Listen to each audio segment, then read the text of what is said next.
Welcome to Time for a Change, the first of a series of interviews we're doing here at Cubic.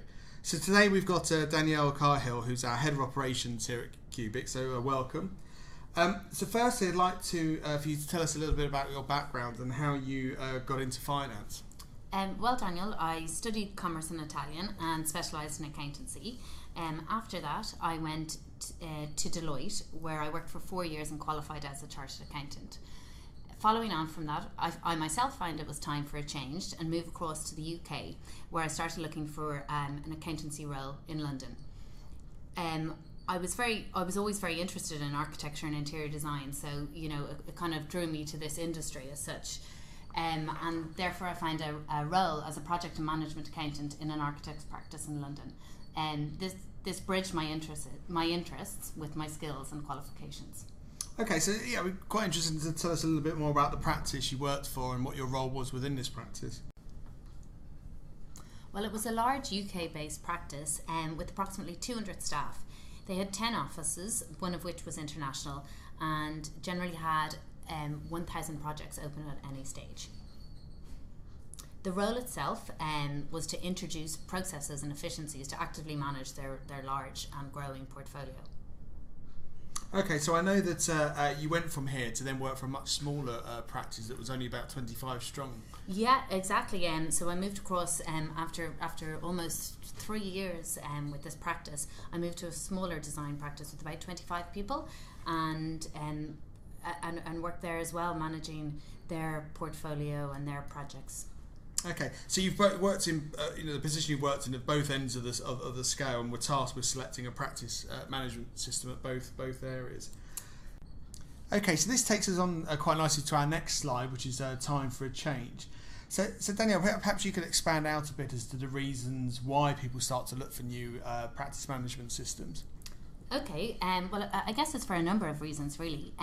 Firstly, in the large practice, their current practice management system that they were using was outdated, generally unsupported, and there was very little promise of further development. Equally, within the smaller practice that I worked at, they were managing all their projects and all their timesheets and expenses and costs and everything, all of that in Excel, and it was a huge effort at the end of the month to bring it all together as such. So generally their systems that they had in place at the time were inefficient and not suitable for use. Also, with that, both of the practices were growing, and there was such a need to coordinate all this information centrally. And with that as well, reporting and reviewing of information was becoming more and more important. Okay, and which part of the business did you tend to find would actually be pushing for this? Is this driven by any one particular person, or did you find it was from different areas of the business? From all areas of the business, really. Obviously, at a senior level, the top tier were really looking for summarised reports and information across the board. Equally, architects and project managers at a local level required the information to adequately manage their projects as well. Okay, so that's great. So maybe we can now have a look through what the key steps are for the procurement of a solution. Starting with, what would you sort of recommend as the first few sort of steps to take? Well, firstly, I'd really recommend that you set up the structure of the project management team internally. So you would select a core team who would embark on the process. So it'd be good to have different individuals from different departments. For example, a member of the marketing team who would kind of champion the business development area of the system. Equally, you would have some technical staff like architects or designers, to manage the project section of it. So it's good to kind of have an all-encompassing team who has opinions on all the areas. I'd also suggest that a specific individual is appointed as a project manager who would coordinate all the efforts and organise all the team meetings and bring everybody together and summarise all of the meetings as such. So with the project manager, do you think that they should always have a financial background, or are there other sort of key skills that project manager should have, really? And not necessarily. In the larger practice that I worked at, the focus was certainly on the financial side. So my previous experience definitely gave a good insight into the selection process. However, as long as someone has the time, is thorough at their research, and has good organisation skills, then they can certainly lead the team. Okay, so that's great. So now we've got our team selected, our internal team, and before we then get start to do our research for a supplier, what would you recommend the business does next? Well, I would recommend that you evaluate the current situation and see where you are at that point in time. It would be a good idea to identify the strengths. So see what's working well and requires little and no change. Also identify the weaknesses that require some thought and attention. I think it would be a good idea then to put a specification brief together for what the practice actually requires. So this would be good to, again, outline what is working well, the processes, the current process in place, and then highlighting the areas that should be really focused on for this change. Okay, so we've obviously gone through looking at the internal team. We've then reviewed our current situation and where we need to get a sort of specification together.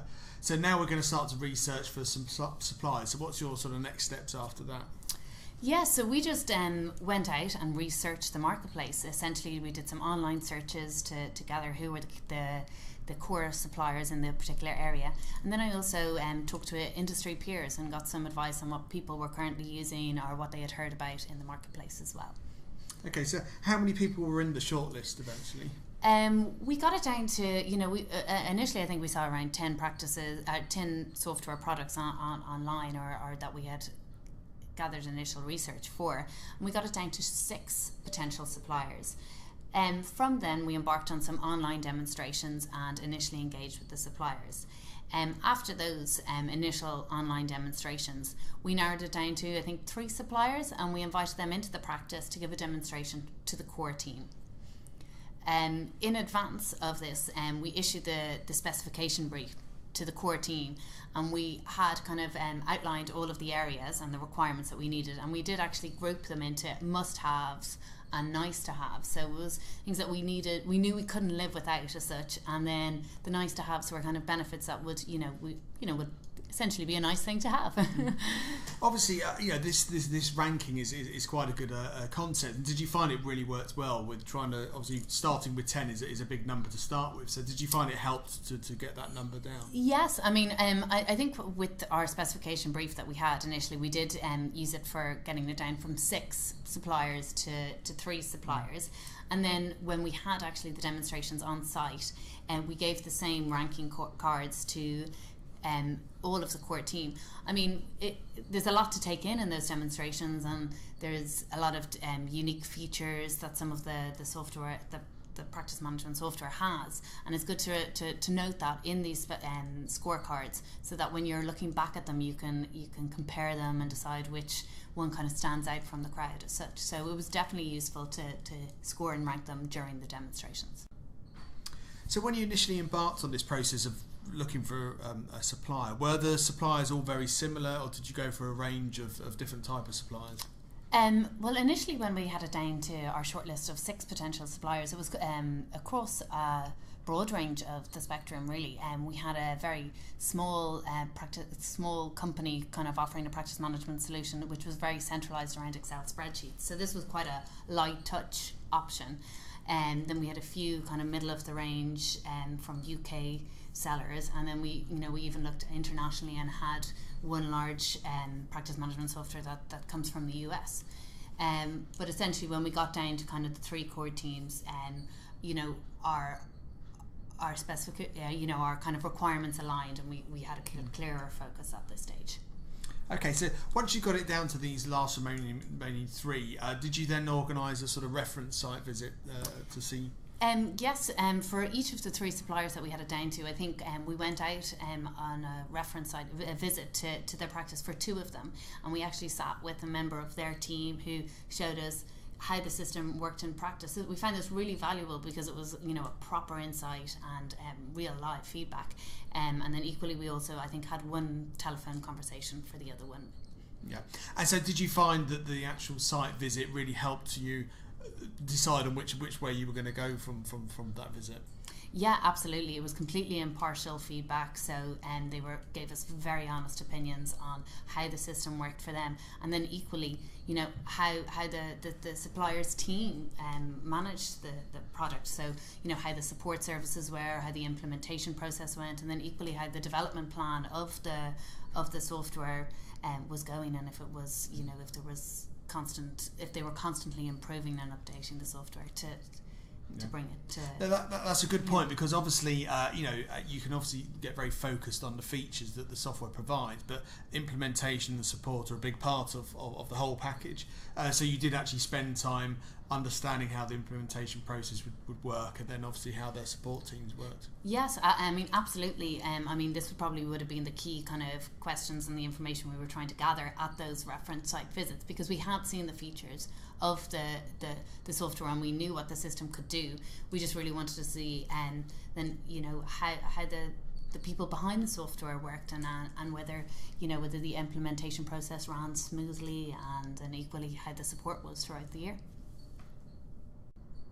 Okay, so that's great. So we've selected our supplier now. So what would you see as being the next steps once you've chosen your supplier? Well, essentially, if you haven't done so already, I think now is a crucial time to appoint a project manager who will coordinate all the efforts and manage the project internally.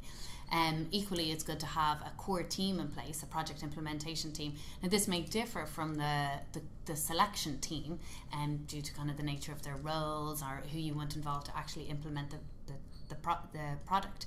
Equally, who has the time? You have to make sure that everybody has adequate time to spend on the implementation process. I'd also really recommend that that regular team meetings are held throughout the implementation process to make sure that everybody is meeting the deadlines and keeping up to date with the information. I guess from past experience, from the two projects I've implemented from a client perspective, and then from the 30 plus projects that I've implemented from a cubic perspective, I really recommend that a project manager is crucial, and that they would be the individuals who would liaise directly with the software supplier to make sure that the implementation plan is going to program. Okay, well, I think that leads us quite nicely onto the final slide, which is some key tips that you've put together. But how long does a sort of implementation process normally take? What would you sort of see from a small practice perspective or a large practice perspective? I guess really a small practice, I think we can achieve it within 2 months, whereas a large project sometimes as the first kind of tip says here, it's changes an opportunity, and I think some of the largest practices would take this as a great opportunity for change internally in their structure of their departments, and then also of kind of tidying up and reviewing their internal processes and clearing up all their existing databases, kind of trawling through all the information, and that can take some time. So I don't think there's no need to rush the system implementation. I think you should really take the time to tidy up everything, and this could really take anything up to 6 to 8 months if you wish. So we can as a software supplier, I think we can work to a particular program, but it really is driven by yourselves. Okay. So even during this process, do you still think it's worth keeping staff involved in the implementation process? Yes, absolutely. I think it's really important to let staff know what's happening and make them aware of the process. In the larger practice that I worked, that had 10 separate offices, we actually embarked on a bit of a road trip and went to each of the offices. Myself and a colleague, we gave an introduction to the system and did a little presentation so that they could all see what was happening, the changes that were ahead, and really to get them enthusiastic and engaged in the whole prospect of a new system. So you mentioned data migration earlier. Now, obviously, with GDPR, that's a big part of the process, is cleaning your data up with the new rulings that where you're not allowed to unnecessarily keep data for too long. So do you recommend making sure the software can handle this type of thing, and what sort of activities as part of data migration do you recommend them doing? Yeah, I mean, absolutely. I kind of think the contacts data migration is one of the biggest exercises and the biggest tasks within implementing a new practice management system. you could be merging together multiple address books, 10 different sources of information, pulling it all together in one centralized system, and then again you will have to kind of validate the data to make sure it's correct, and then look at the new Data Protection Act and ensure that those contacts are actually relevant and you're able to bring them across into the new system. So this is a huge task in itself, but this is a perfect time to do it before it gets into the system. And then equally, hopefully there are features within the product that will allow you to manage that on a continual basis. Okay, great. Do you have any other words of wisdom you'd like to add to the list so far?